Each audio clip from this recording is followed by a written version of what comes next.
Vamos antes de dar paso a la mesa de análisis de este lunes en unos minutos más a saludar al abogado especialista en Derecho Militar, César Gutiérrez Priego, con quien hablamos la semana pasada.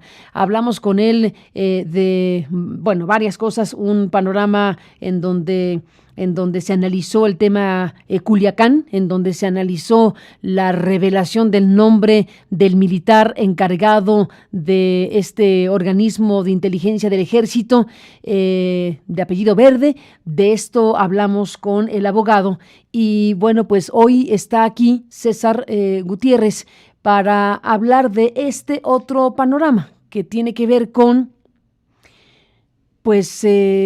estos planteamientos que hace el presidente y con el estado de cosas, si se me permite plantear así, con el estado de cosas que prevalece hoy en el Ejército Mexicano, si sumamos a la mesa el famoso discurso del general Gaitán, general en retiro, que hizo un discurso muy crítico al gobierno de López Obrador. Hay varios pronunciamientos de los cuales hablamos la semana pasada, que generaron una respuesta del propio López Obrador diciendo que tiene derecho a opinar, pero que él formó parte del gobierno de Felipe Calderón como subsecretario de la Defensa. Bueno, es en conjunto, a grandes pinceladas, un momento que se vive entre el Ejecutivo y un clima o situación que está observando que lo lleva a plantear cosas como las que está poniendo en su cuenta de Twitter. César Gutiérrez, abogado, buenos días y bienvenido. ¿Cómo estás? Muy bien, Carmen, buenos días. ¿Y cómo ves las cosas, César, como abogado, especialista en Derecho Militar y alguien que conoce pues al Ejército porque has vivido ahí desde que naciste? Sí, Carmen, así es. Mira, hay ciertas cuestiones que son dignas de análisis, ¿no? Muchas veces la población civil no conoce cuáles son los usos y costumbres militares, ¿no? Las mismas que están basadas en leyes y reglamentos militares. Y muchas veces se supone que el secretario de la Defensa, el general secretario, es el traductor o el intérprete para con el presidente de la República de lo que son esas relaciones. Se ha hecho mucha mella respecto al discurso que hizo el general Gaitán en un desayuno para generales retirados y se le maneja como si él fuera la voz del ejército, cuando la realidad es que el general Gaitán hizo un discurso a título personal. Sus demás compañeros le otorgaron el honor de que fuera él el que hablara, porque era el de mayor grado y el que dentro del escalafón de la estructura militar alcanzó el nivel más alto, porque era un subsecretario, toda vez que no había ningún exsecretario de la Defensa en el desayuno. Eso no significa que sea exactamente el sentir de todo el ejército. Obviamente, como lo platicamos la semana pasada, sí existe un descontento al interior de las Fuerzas Armadas. Y los descontentos son muy sencillos. Y los descontentos, al ser sencillos, pues sería fácil que se le pudiera explicar al presidente. En el mismo ejército, se divide en dos partes, lo que son los jefes y generales y lo que son los oficiales y la tropa. Obviamente cada uno tiene necesidades distintas y las molestias que tienen incluso también son distintas. Y aquí es donde yo creo que le ha faltado esa capacidad a quien tiene que explicarle al señor presidente cuáles son las necesidades básicas.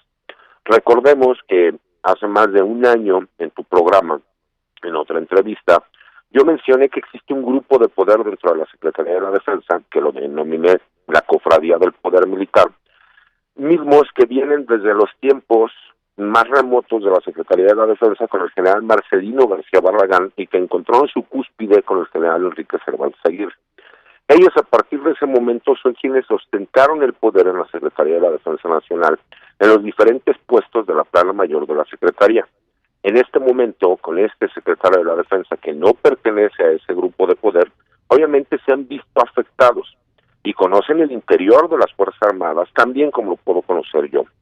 Incluso mayor, ¿por qué? Porque muchos de ellos son generales en retiro, que conocen cuáles son la ideología del personal militar y que han aprovechado este punto de rompimiento que ha existido entre los altos mandos militares con cierto grupo de la población civil que no han sabido transmitirle al señor presidente cuáles son las necesidades básicas del personal militar, en específico de la tropa y de los oficiales, y han tratado de polarizar ese descontento encaminado hacia lo que ellos están buscando.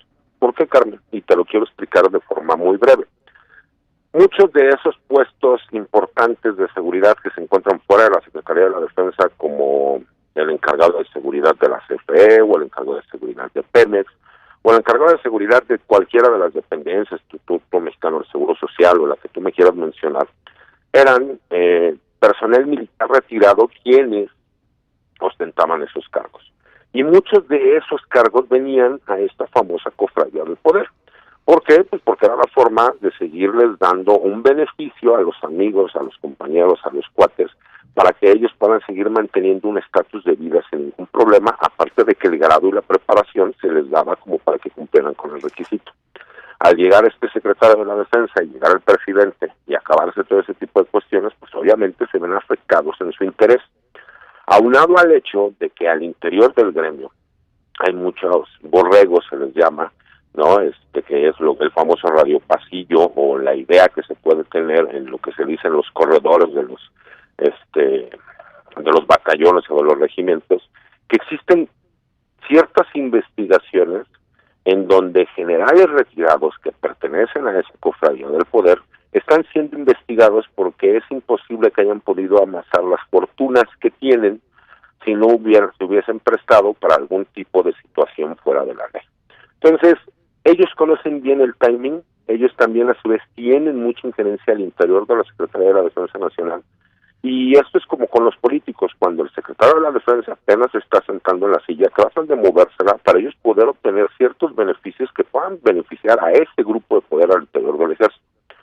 Lo que hace el general Gaitán, que se termina sumando el general Aponte Polito, es una forma de presión al secretario como para decirle, aquí estamos, señor secretario, y cuando haya la necesidad o se abra por ahí algún puesto, pónganos en consideración.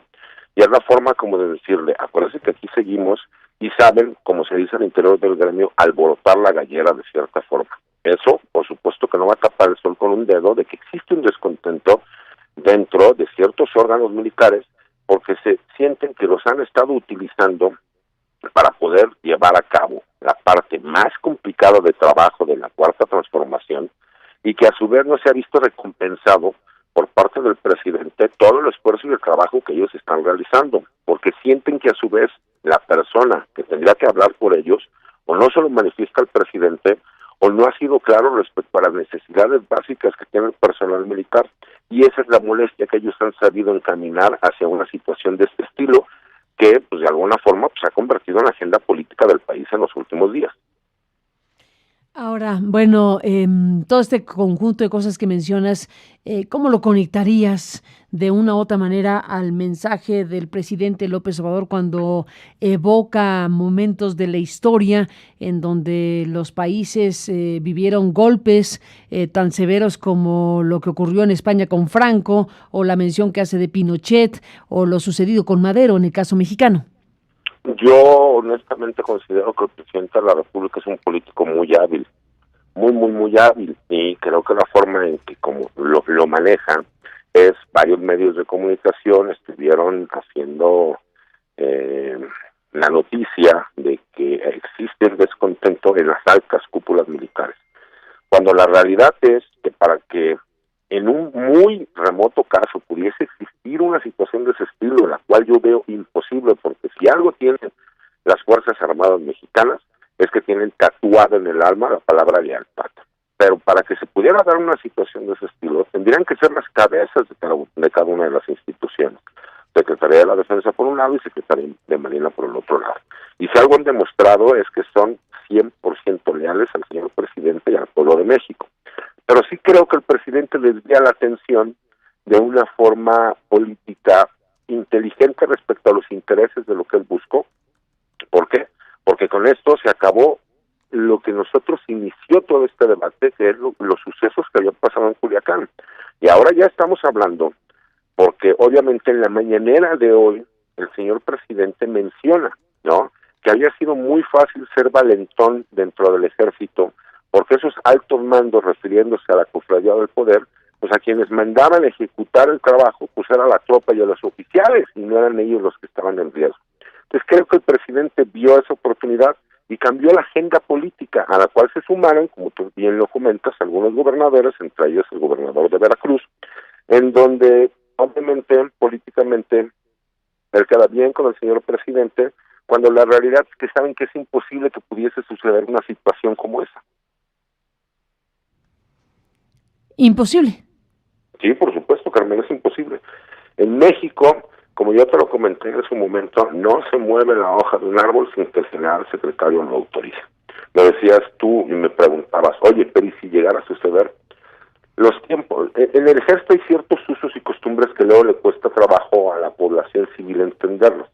Bueno, Incluso, cuando te pregunté si llegara a suceder, me refería la semana pasada que platicábamos, César, me refería al mensaje del general Gaitán, que bueno, tú decías, no se mueve una hoja sin el conocimiento del secretario, y yo te decía, bueno, aquí hubo un ex subsecretario de la Defensa Nacional que hace un discurso que uno se pregunta, ¿fue a título personal o representa una franja del ejército mexicano? ¿O qué representa el general Gaitán?